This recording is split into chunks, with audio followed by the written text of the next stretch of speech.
All right, welcome into this edition of the Hoist the Colors podcast. I'm your host, Stephen Igoe, alongside Cason Remaley. It is our latest East Carolina Hoops podcast. We were rolling along. I think this is our fourth consecutive week doing this podcast. And if you're unfamiliar, well, we are looking at two East Carolina players on a weekly basis to where we look at what to expect from them, what happened last year, if they're an incoming player, what to expect, profile on each player. And we're going to do that again today with two more players. And we are also looking at two American Athletic Conference teams per week as well. Cason has done a tremendous job researching these rosters, all the transfers, all the new faces, who's coming back, who's leaving, all that sort of stuff. And he's got that info, and we'll go over that today.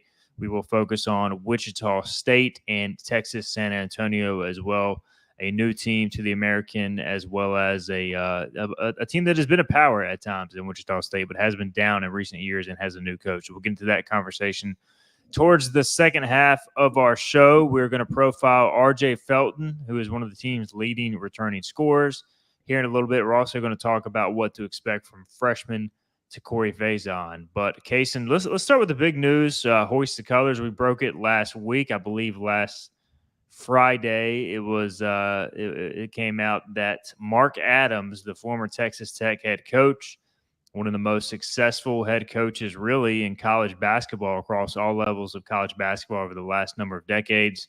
He is now going to be an assistant coach at East Carolina on Mike Schwartz's staff as Mark Adams joins the mix. He, of course, will join Riley Davis, Jake Morton, Reggie Williams, just recently promoted. Now the NCAA allows two extra assistant coaches that will be allowed to coach on the court.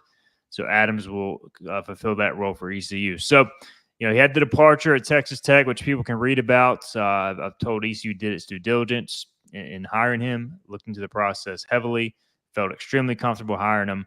And from a basketball standpoint, Cason, this is a big deal. This is national news, and this is a heck of a hire, I think, for Coach Schwartz. Yeah, Mark Adams is a major name in college basketball.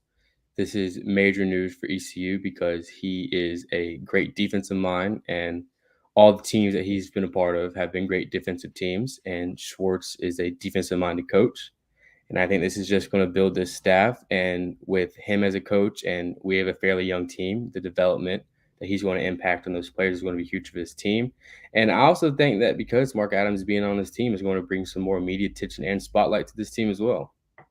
Yeah, I'm interested to see how, if any, this changes ECU's plans from personnel standpoint, because you look at Texas Tech under Chris Beard and Mark Adams, who was a big part of Chris Beard's staff before he left Texas Tech. They recruit certain types of players, and they recruit players really with defense in mind. Of course, you got to be able to score the basketball. And Coach Schwartz was a defensive coordinator at Tennessee under Rick Barnes. That was kind of his focus. He wants to build this thing on defense. But I felt like in year one, they just could not be good enough defensively, personnel-wise, Cason, to where they maybe had to do some things differently than maybe Coach Schwartz wanted to. Now, we have seen them address things in the recruiting market. They added two big guys, specifically Sierra Belonga, who's more of a shot blocker, who has always been a component of this defense at times. And they also got a little bit more athletic at the guard position with some of those additions via the transfer portal, a little quicker on the perimeter. But I think you always want length, and you want guys who can defend 1 through 5. So, we'll see how long Mark Adams is here. I think from an X's and O's standpoint, he will help. But I just wonder, personnel-wise, does that change how ECU, approaches things going forward? I would definitely think it wouldn't change it in a major way, but definitely in a small way, how Mark Adams will be in Schwartz's ear saying, hey, here's a long wing, like let's say there's a player like Jaden Walker out there. Jaden Walker is a good defender on the wing. He has length, he has size. And I could definitely see with the addition of Adams that we would get more players like Jaden and like Baela, who are those 3-4s, can play five if it's a smaller five, but that's reaching it. And I think Jaden Walker can guard 1 through 4, which is huge. And I think that a player like Jaden is going to benefit great from Mark Adams because Mark has coached very high elite players in the same realm as Jaden Walker. So Yeah, with them. it'll be interesting to see what happens there. But a huge hire, and you look at the defensive or the coaching staff right now, I think it is very defensive. And I think we'll see this team put the clamps down a little bit more in 2020, 23, 24 than we saw maybe last year. You got more familiarity now with the system. You got another defensive-minded coach coming in. So really interested to see the progress of this team defensively from year one to year two. All right, Cason, let's get into this conversation about some personnel. Again, we are live on YouTube, Facebook, Twitter. If you got a question, drop it specifically on YouTube, Facebook. That's where we'll see it with our streaming software. Of course, if you're listening to the podcast form, we appreciate you guys doing that. We are going to plan to do this every Tuesday at 12 noon. On basketball, we will be back with another football podcast on Friday with Macy O'Donnell. We're going to look at defensive line ahead of the 2023 season. So we'll have that for you later this week. But all right, basketball, and our next player is RJ Felton, Cason. And man, Cason, I think RJ Felton is probably my favorite ECU player in hoops in some time. Definitely since Jaden Gardner. Just because, and probably more than Jaden Gardner, honestly, I just love the way he plays the game, man. He plays it relentlessly.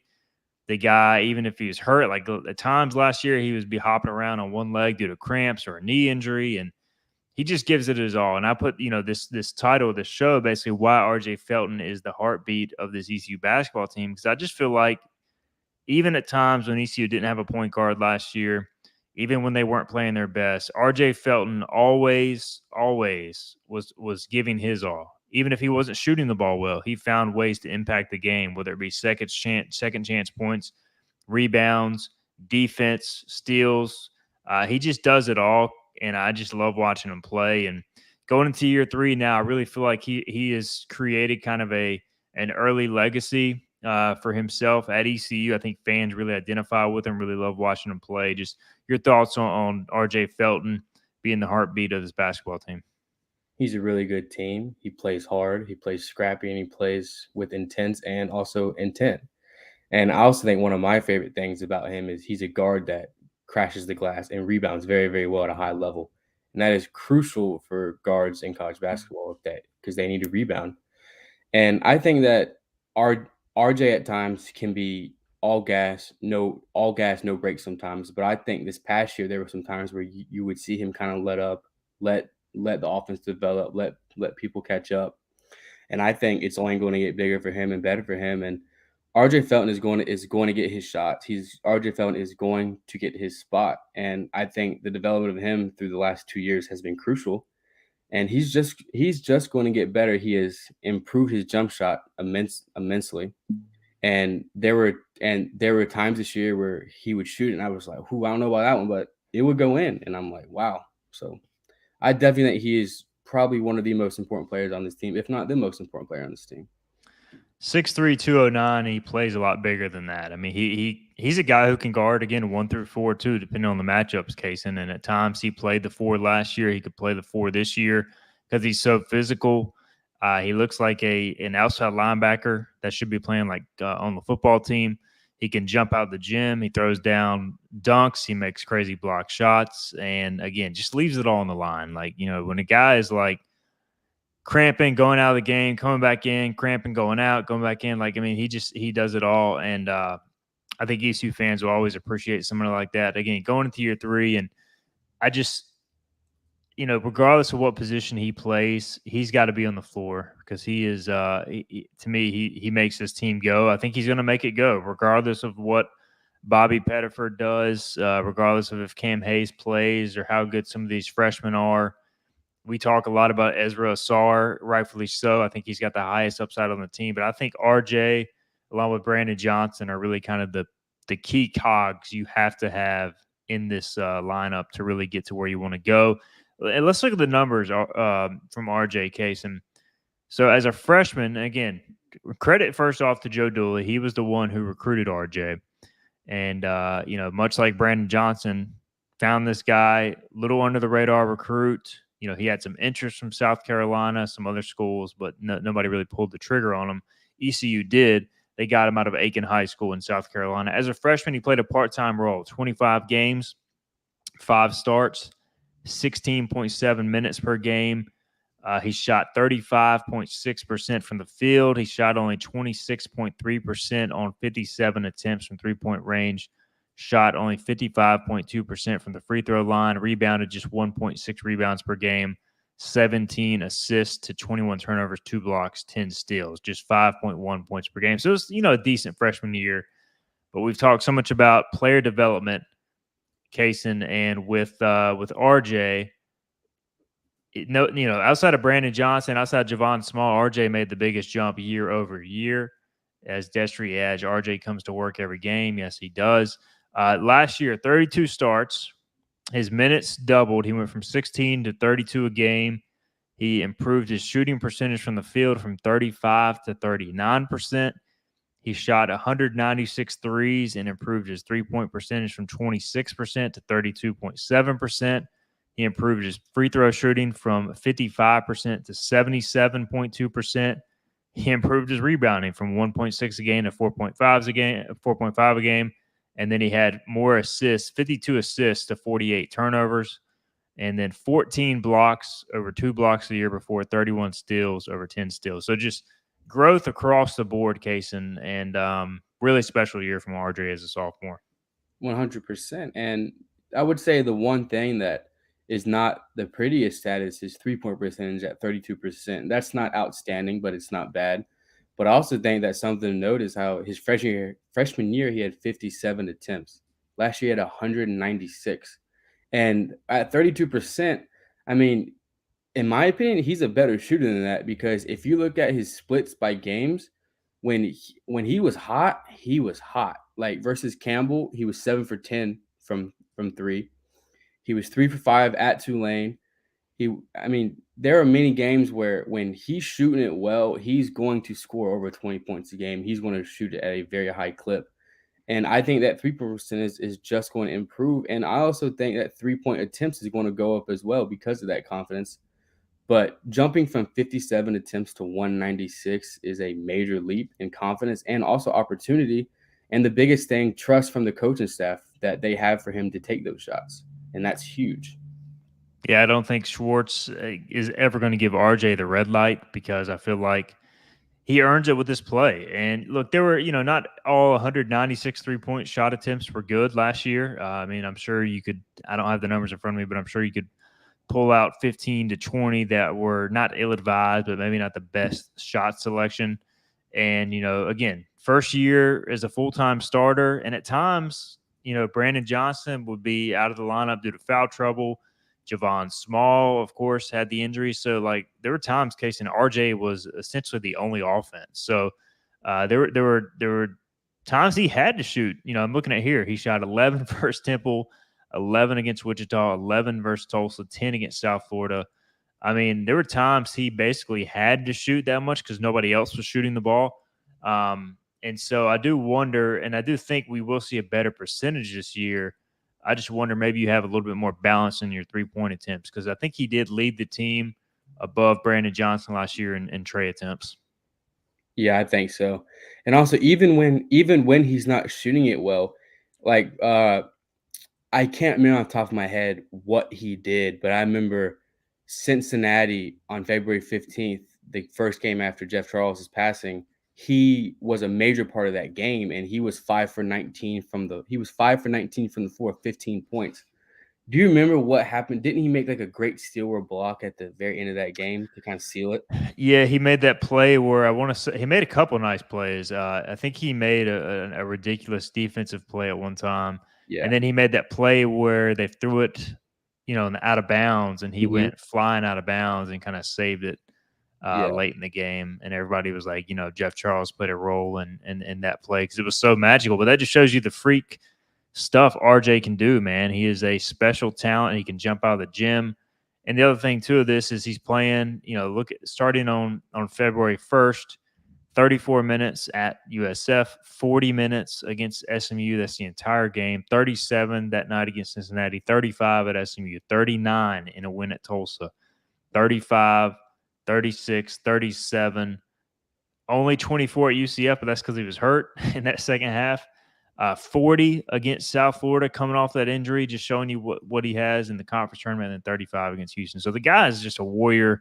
Um, my question for you, Cason, is what's the next step for RJ? Like, I think statistically, if he's scoring 14 a game, like last year, if he's getting around 4.5, 5 rebounds a game, I think you're happy with that. Is it? Do we want to see more scoring, or is it more about efficiency now? More defensive stuff. What are you expecting from RJ in 23, 24? I think he's going to need to be a little bit more efficient. I would think he was efficient last year considering his numbers, but also he needs to continue to make those plays that don't show up on the box score. I mean, RJ, that's why he's the heartbeat of this team, just like you said, because RJ makes those big plays that do not come up on the box score. He he's going to make the big plays, but he's also going to make those little plays, diving for loose balls, scrapping, getting a huge defensive rebound that doesn't necessarily come up on the box score saying, "Hey, RJ got the most important defensive rebound." And that's the kind of player he is, and I think he's going to continue to do that. And I also think with Bobby coming in, who is a solid point guard and is going to run the floor, he necessarily doesn't always have to go. He doesn't necessarily have to come down and say, "Hey, I need to score right now because we need to score." Because he has Ezra, he has Brandon Johnson, and also Bobby is going to find the open guy, and Bobby's going to find RJ, and them two in the backcourt is going to be huge. And also, if you add Cam in that, you got Cam, RJ, and Bobby. Those are three very talented guards, and and RJ's ahead of that, and he's going to be huge for this team next year. Yeah, and I wonder too if depending on what happens with Cam Hayes, like I think we all assume Bobby Pettiford, if healthy, will start at the point guard position, and I think RJ Felton will start somewhere. So then, and we know Brandon Johnson and Ezra are probably going to start. So, like, who is your maybe fifth guy? And we can get into that conversation when we profile either Cam or Quentin DeBunje, and we've talked about Ben Baela, but just how small does this team want to play? If you play RJ along with Cam and Bobby, that's three pretty small guards in terms of height. Although certainly Cam and RJ Cason are I would say much more physically built than your average like 6'2", 6'3" guard. Like, I think they play bigger than their size indicates. Yes, RJ does 100%. You could put RJ down there at Daddy Thukin Stadium, and I would think he would have 4 or 5 picks in a season, maybe a sack and a forced fumble. I mean, he is a phenomenal talent. He's a phenomenal athlete. He jumps out of the gym, and it goes to the question is, let's say hypothetically, Cam does get eligible. In my opinion, you put Bobby at 1, you put Cam at 2, you put RJ at 3 because RJ is just such a freak athlete, and RJ can guard those threes and fours because of his athleticism. And I think that if Cam doesn't get the waiver, you put RJ at 2, and then I think the 3 spots open for open competition. I mean, I would say if you want to go big, you can maybe put Bayo there. If you're playing a bigger team, you can maybe put DeBoonshay, you can put Jaden Walker, or you could put Faison Faison if his development keeps on going. So I definitely think there is a fighting open spot for that 3 spot if Cam does not get cleared, and I'm looking forward to see who takes that spot. Yep, and we'll talk about Faison Faison here in a second. Let's make our RJ Felton scoring line predictions, Cason. So last year, 13.8 a game, 4.5 rebounds per game, and he had 52 assists in, let's see, I think 52 assists in what around 32 games or something. So he averaged a little less than 2 a game. I think he's going to put up very similar numbers. I'm going to go 14 points a game again, and I think his rebounding will go up even more. I think he's going to go to like 6 rebounds per game, and I think he'll stick around 2 assists. I think his stat line will look pretty similar. Your thoughts on RJ? Yeah, I'm going to go right at 13 and a half, 13, 14 points. I'm going to go right at 5 rebounds and 2 assists. And I also think those block numbers should also go up just like they have the past 2 years because he's a very aggressive defender. And if his man's going to drive to the basket, he's more going to block that shot. And also, some that's not talked about, RJ is a great help defender. He will chase down that block, pin it off the glass, which is a huge part of Sports' defense in the help defense. So I can see those block numbers going up big time too for a guard. Yeah, 2 blocks as a freshman, 14 last year. I would expect at least 14, 15, if not more, as Cason said. this year for RJ Felton. All right, let's move to our second player of the show. It is Takori Faison, the freshman from Goldsboro.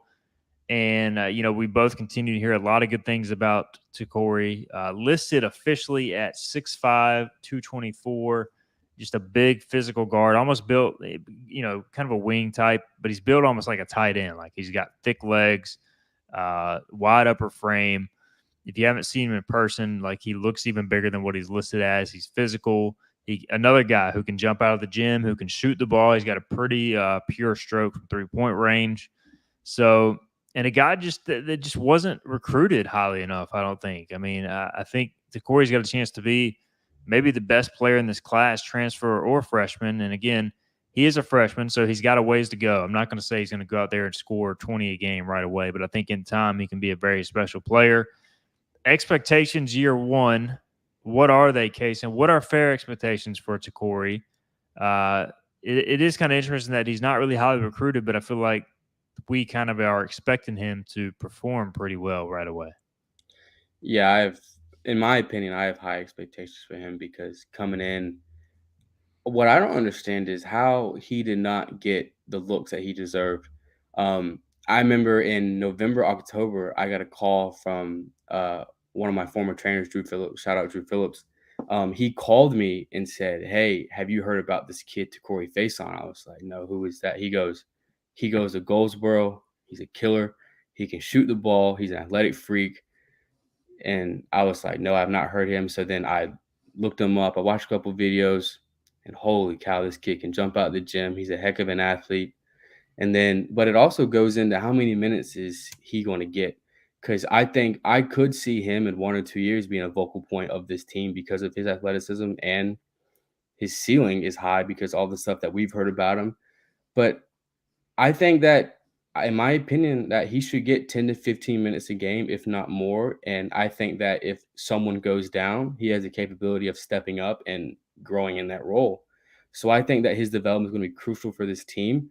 And just like we were talking about at the 3 spot, I think if he has a really good summer, because he had a pretty good spring, if he has a good summer and a good fall, you could maybe see him stealing some minutes from maybe Jaden Walker or DeBunji at that 3 spot. Yeah, I think ECU's got to have somebody step up on the wing and going forward. We've talked about Ben Baela, shown flashes of 3-point shooting at times. Solid athletes. We know Quentin is a freak of an athlete as well. We'll profile him at a later date. He's a potential breakout candidate, but he's going on year 3 now. Time's kind of ticking for Quentin. I kind of see Jaden, as a guy who can play the wing, but I almost see him as like a jack of all trades. He'll be slotting in at point, the 2, the 3, the 4, even maybe, but definitely 1, 2, 3. So to me, I'm looking at like Takori, I'm looking at Quentin, I'm looking at Ben Baela. I'm like, who are going to get those minutes when conference play rolls around? I think we'll see a lot of rotation early on, but who's going to eventually earn that role? And I wouldn't put it past Takori. Again, we'll see what happens. You look at his high school numbers. He was, again, playing a 2A competition in Eastern North Carolina. So the jump from 2A to college basketball is a big one. But still, 24.8 points per game, 12.7 rebounds, shot a very good percentage from 3-point range. He was the Terry Walls Holiday Invitational MVP against really good competition. So when they did step out and play good teams, he performed very well and showed he belonged. He scored 52 points in the Eastern North Carolina Senior All-Star Game, which was comprised of the top 24 seniors in Eastern North Carolina.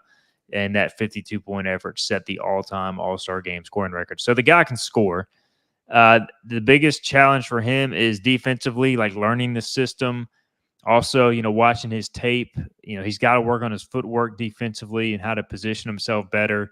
Especially with his first step and moving laterally. So those are some things he's going to have to work on. But I just think as far as scoring the ball and as far as shooting and really being an explosive athlete, he kind of reminds me of RJ Felton. I think he's a little bit better of a shooter and he's a little bigger Cason, but coming out of high school, like I loved RJ's tape.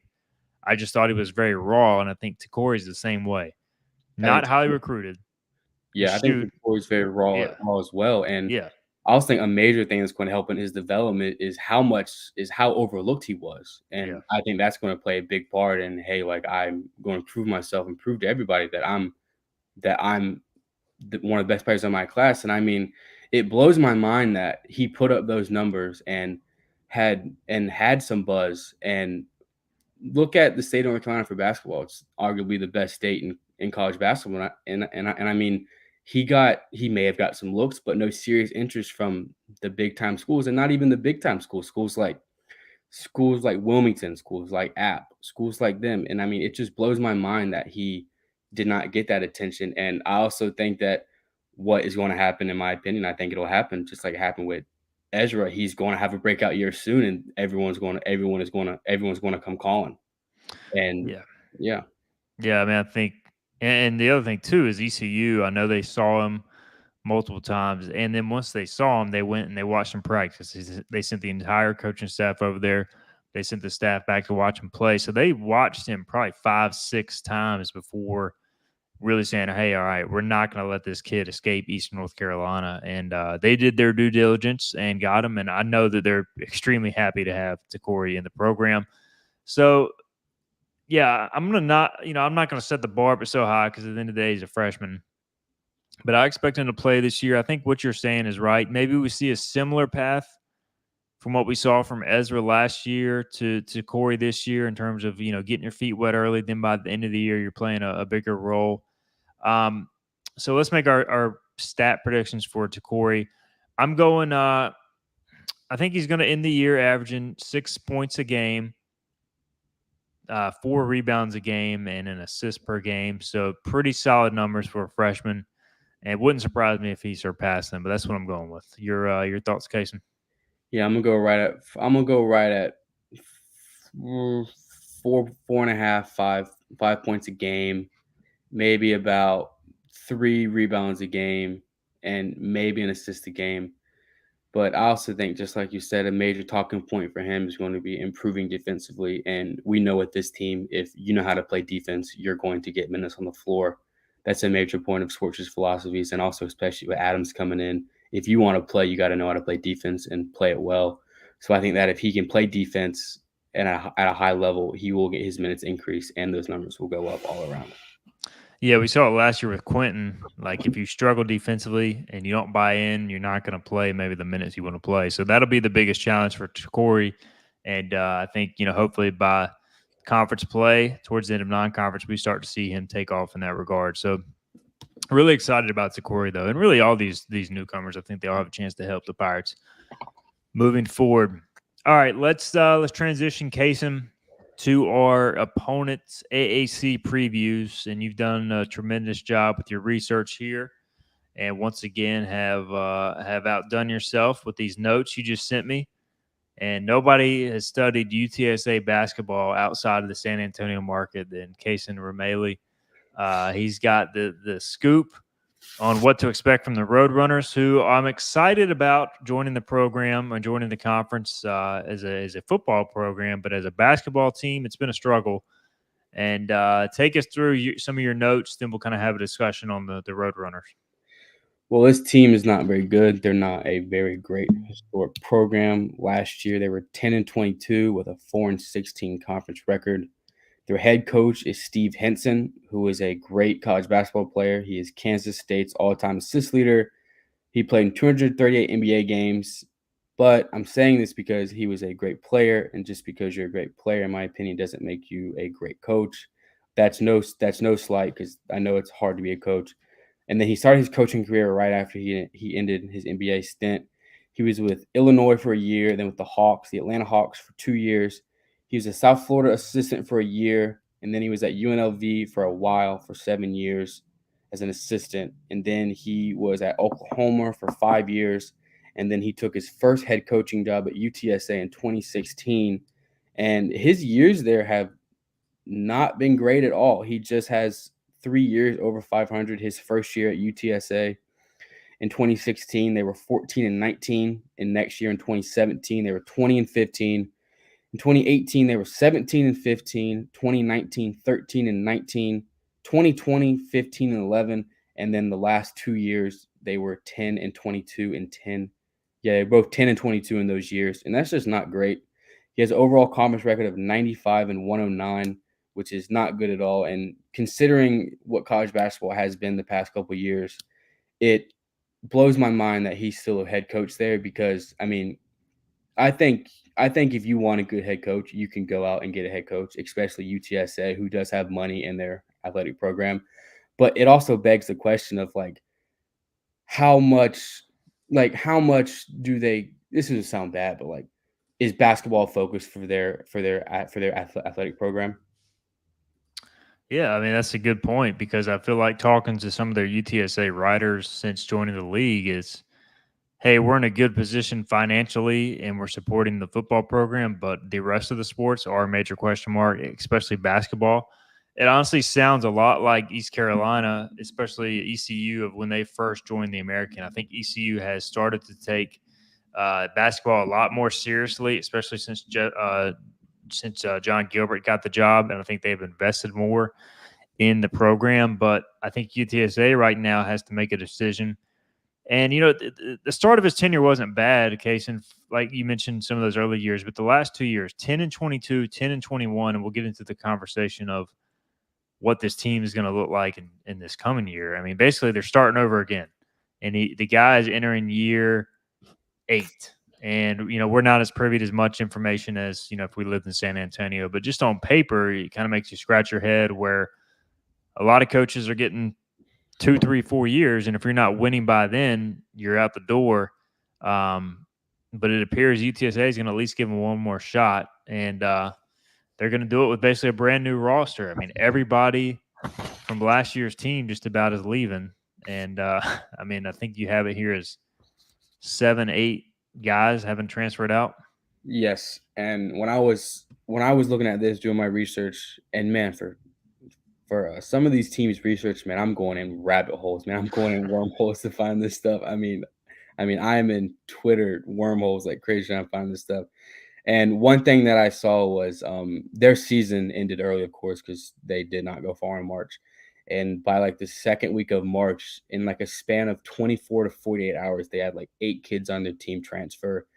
And I think, in my opinion, I tried to find it, but I mean, you don't know if that's mutual or coaches saying, "Hey, I need to clean house. Just there's more opportunities somewhere else." Because I've seen that and heard of that in other areas of college basketball and other college sports.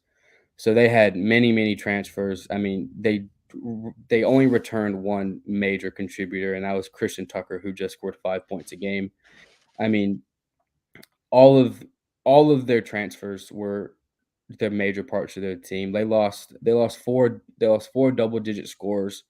And then when you look at their incoming class coming in, they just have one freshman coming in, another freshman decommitted from them. And then when you look at the players they have coming in, Steven, the transfers they have, some of these kids, this is their second or third school going to like uh Isaiah Wyatt. He started at McLennan Community College, then went to Southwest Community College, then Chardon State, which is D2 school, and now UTSA. It's just that some of these guys, I mean, I'm gonna be honest with you. I mean, Netflix should go season 3 of Last Chance U for basketball for this program this year to make it interesting to watch. I mean, I'm counting right now. All right, so 1, 2, 3, 4, 5, 6 of the transfers incoming have already been to multiple schools. Yeah, and they have. So you look at it like from the JUCO ranks. PJ Carter, he's been to Campbell, Georgia Highlands. He scored 16.3 points per game at JUCO. Isaiah Wyatt, coming from a D2 school, Chardon State, 18.7 points per game. Another kid coming from a D2 school averaged 16 a game. So these guys can score, but they've been scoring at a lower level. And nobody coming in has proven they can really score at the Division I level consistently. So this is how they're choosing to build it. Look, if I was on year 8 and didn't really have a whole lot to sell, I don't think this is the worst approach in the world, Cason. But there's a lot of question marks here for Steve Henson. I was looking to so their AD. This is what she said, and this will be Steve Henson's final year of his contract. And they're letting him go through the final year, which I've never been a huge fan of letting a coach go through a lame duck year, basically. But this is what's going to happen. He's getting paid $400,000, and his contract will expire next spring. It says this is from their AD. After careful evaluation of our men's basketball program, including candid and open discussions with Coach Henson on the team's performance and his leadership, he will remain as head coach for the 23-24 season. Coach recognizes that we have high expectations at UTSA for all of our athletic teams and that this year's men's basketball season did not meet those expectations. He is committed to substantive improvement, has already begun a complete evaluation of the program, and will make the changes necessary to enable success next season. So the plan thus far, and this was months ago, the plan is to basically bring in a lot of guys who can score at a lower level, and we'll see how it works out. Yeah, I mean, I get what coach is trying to do, and I get what the AT has to say, but I also think if it's your eighth year, you're coming off 10-22 both years. I understand there's not. I mean, I don't know if there's a lot of money in the basketball program, but I mean, coming in and what's going to be your final year, essentially, you bringing in your best players come in are two Division II players, and that's no knock on those players; they're great players. But I mean, this is the American Conference, and I think that if you're going to compete, you need to have high level players. And I honestly don't see this team being much better than they were last year. I mean, yes, stars are going to be born. It happens every year. Players step up to the plate, but when just looking at this team, I mean, there's not one player that I can go, yeah, he can give me 20 points tonight. So I mean, we're definitely going to see, and I did see that Jordan Ivy Curry, he was at UTSA previously. He transferred to Pacific for a year, I think, and then came back. And he was a fan favorite from what I've seen on Twitter. So they're excited about having him back. And from what I've saw, he's going to be like the heartbeat of that team. So I mean, I'm curious to see what this team does, but I also think they're not going to be very good, in my opinion. To me, of all our previews thus far, UTSA definitely will be the one picked to finish last. We still got about half the conference remaining, but I just don't see this team being picked towards the top of the league or even towards the middle. I think they got to be towards the bottom. All right, so there's UTSA, a team, a program that's still trying to find its way. Let's wrap up with Wichita State, a team that pours all of its resources into basketball. They don't have a football program. They've got a baseball and softball program they support, but at the end of the day, in Kansas, Wichita State basketball is king. Obviously, outside of Kansas, basketball, Kansas State basketball is so pretty big. But in that area, in Wichita, Kansas, the Koch brothers, they pour a ton of money into the program, which is why after a 17-5 record last year, 9-9 season, they fired head coach Isaac Brown, who was put up pretty mediocre results, I would say, Cason over 3 years. I think year one they won the conference championship, but it was like the COVID year, and they had less wins than Houston. They basically got it on a technicality, percentage wins, all that sort of stuff. But was not surprised at all to see Isaac Brown moved on from, because it just felt like they weren't really trending the right way. Yeah, and it just goes to show that the importance of basketball there. Because I mean, if Isaac Brown were putting up those numbers at UTSA, they would have gave him a 25-year contract extension, basically from what Same I've thing at seen. ECU. Yeah, for real. So I mean, last year they were 17-15, which is not bad in college basketball, but not up to Shocker standards. And also, to be honest, I mean, this Wichita State program has not been the same since Greg Marshall's departure, and that was a very tough time for this program because of all that went on with that. And they went out and hired Paul Mills, who was a great head coach at Oral Roberts and also a longtime Baylor assistant. He knows ball. He knows how to play, and he knows how to play the right way. And his Oral Roberts teams were very, very good. He started out slow. His first 2 years at Oral Roberts, they were 11-21, which wasn't great. And then in 2019, they were 17-14, and then in 2020, everyone remembers their magical run to the Sweet 16, led led by Max Asmus. Is it Amos or Amos? I never know how I to say his think last name. Abmus. Yeah, I think it's Amos. But I mean, everyone in college basketball, if you watch college basketball, you have heard his name multiple times. He was one of the best players in college basketball the past 3 years. Honestly, he's been outstanding. He now transferred to Texas.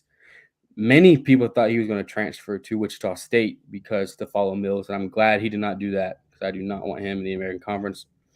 And Mills Mills recruited him, and he was an under the radar player, and he developed him.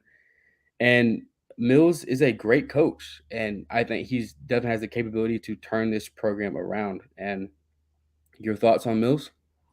Yeah, I think it's a great hire. I mean, I think it's a guy who has proven he can build a program and sustain success and do it his way. And I'm always interested. The only apprehension I have is like at a school like Oral Roberts, the pressure is not on to win right away. So he had time to struggle early on. At Wichita State, the pressure is going to be on to win right away. Like they might give you a year, they might give you, a year and a half, but by year two, they're going to expect you to be winning. So, if you're trying to build a program your way, are you utilizing the portal? Even when maybe you don't want to, are you recruiting a bunch of freshmen? Are you finding that mix? We'll get into the roster here in a little bit. It looks like they're utilizing the portal.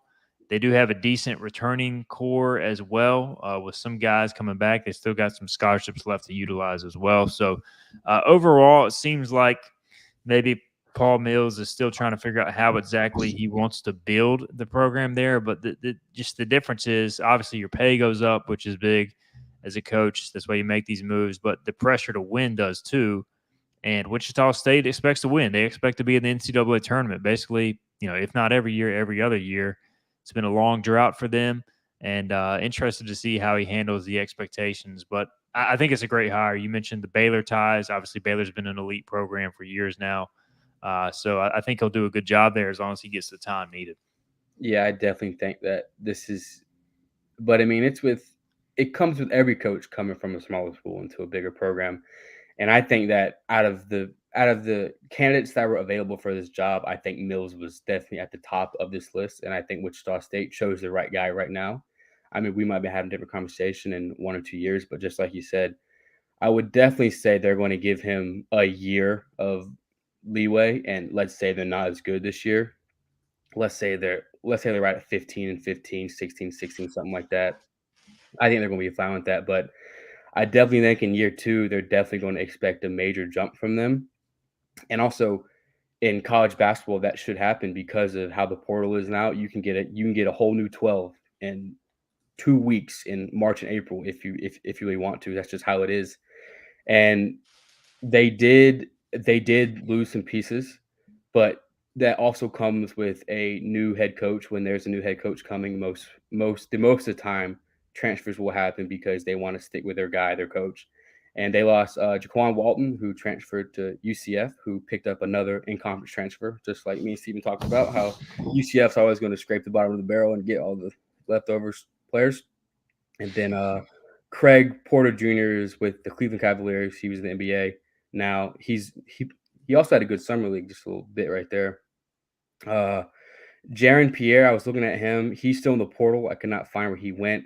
And then James Rojas, who averaged 10 points a game, I know he had 1 year left of eligibility, maybe 2 years, but he opted to play pro ball in Canada. I guess he got a lot of money to go there, which really kind of boggled my mind. But I mean, I guess you do what you want.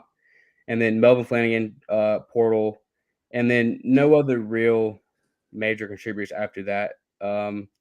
They did return Kenny Photo, who is, in my opinion, a good player. Me and Steven talked about that before. He's a solid piece for them.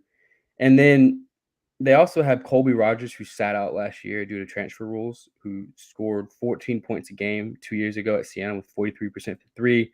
And a major point that hasn't been talked about last year, they have Quincy Ballard, Florida State big, who's a 7-footer. He's a big body.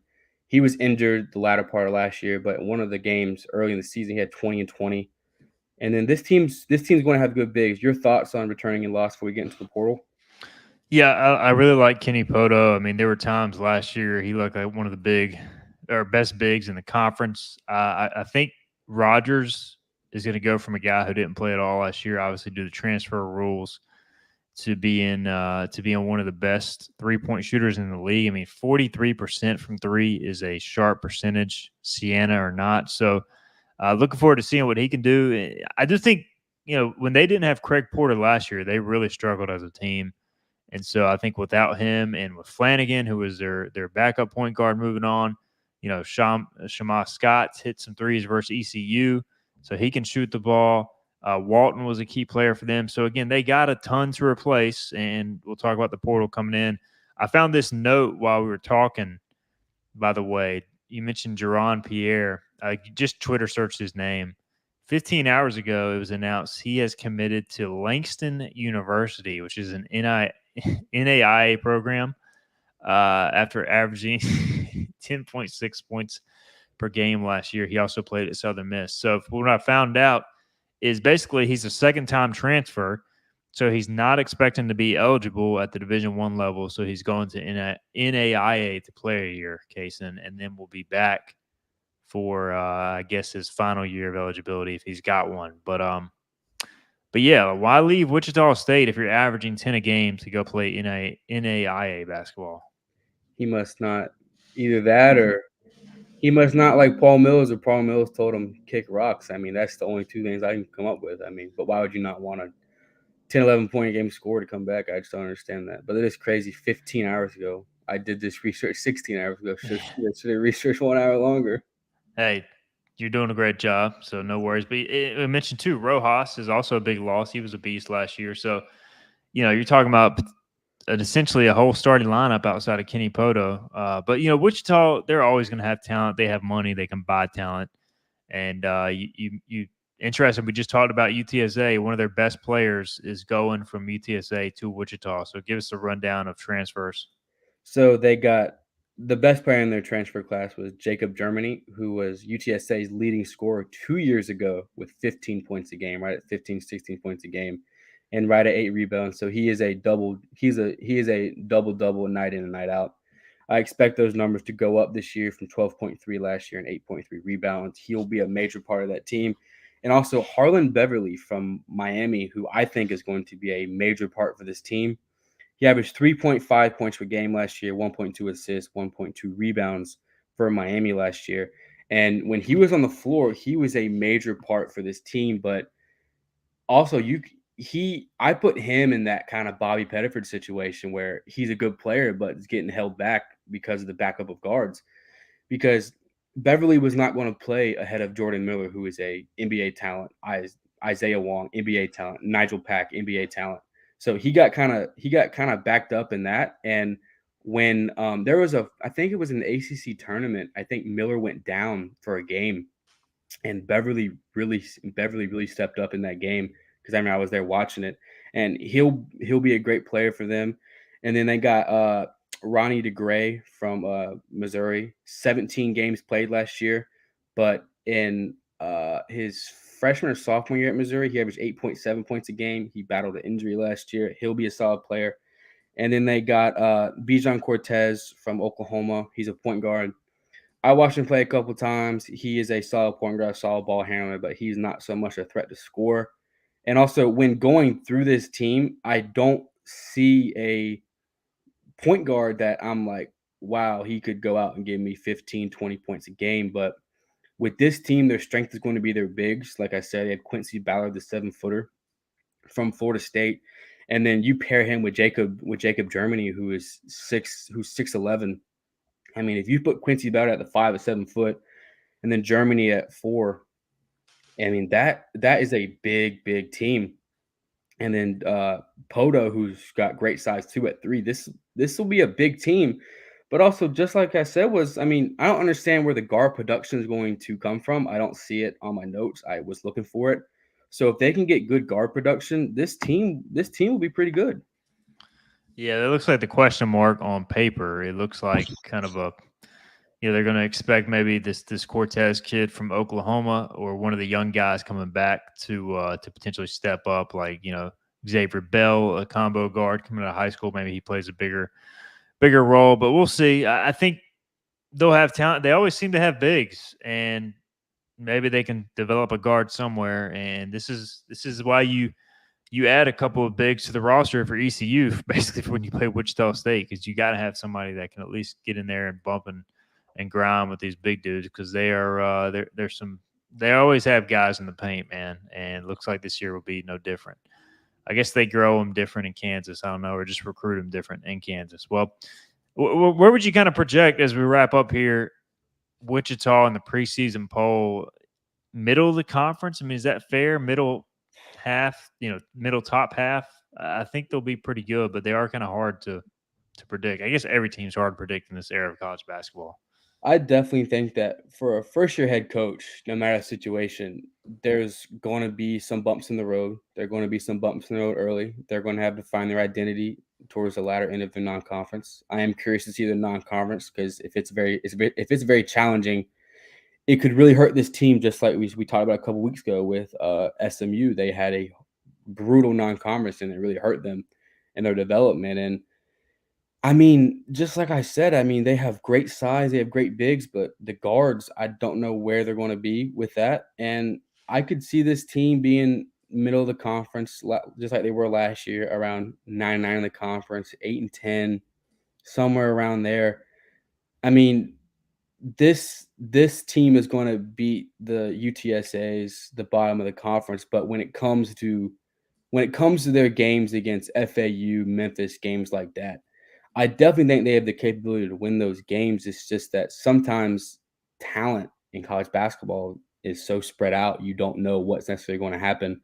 But I definitely think that this team is not a team that you can fall asleep on necessarily because they will beat you. All Wichita State teams are like that, even when they're not great. They can catch you sleeping.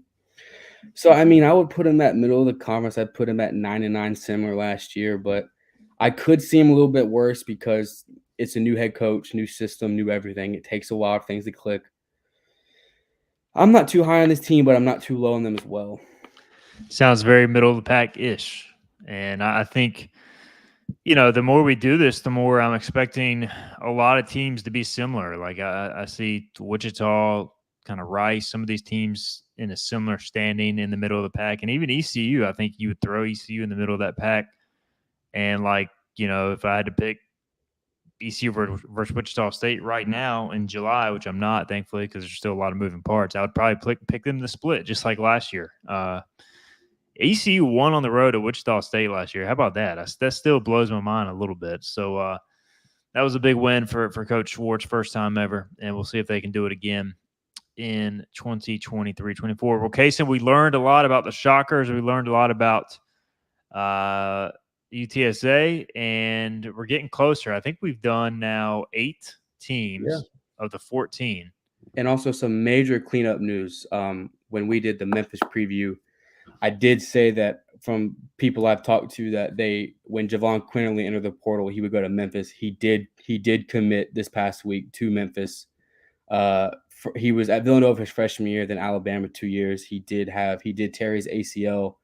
I think it was last year, the year before. So, but Javon Quinterly is a great addition to that team. He is a very good player, high talent player, which is going to boost this Memphis team a lot. And I said in our preview that if they get him, they're going to be better. And I think that because this addition, you could put them at the same level as FAU right now. I'd just say they were little steps behind them, but Memphis addition of JQ is going to be huge for them, and he's going to be an all-conference player. Money pays off again. If you're listening to the podcast, I'm doing the 100%. money, son. As Penny continues to get some NIL funding, or maybe he's just funding himself. Who knows? All right, that'll do it for our previews for today. All right, so here's who we got left on the conference. We've got UAB, we've got Charlotte, we've got let's see here. These are all out of order. We've got North Texas. That's 3. We've got USF. And we've got Temple. That's 5. And then ECU would make 6. So we've actually done 9 of the 14 teams. We could always do an ECU preview at the very end. So we only got a couple of these left.